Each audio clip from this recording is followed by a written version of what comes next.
Привез до Гены голову.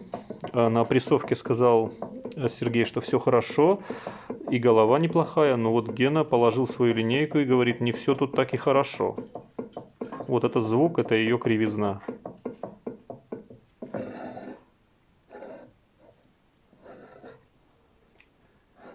Вот так. Так. Видите, так она Ага. вроде бы ровная. Да. А вот. Угу. Вот так типа она, да? Да. Замыленная края. О, и тут вы есть, слышите? Угу. Ну тут два варианта. Или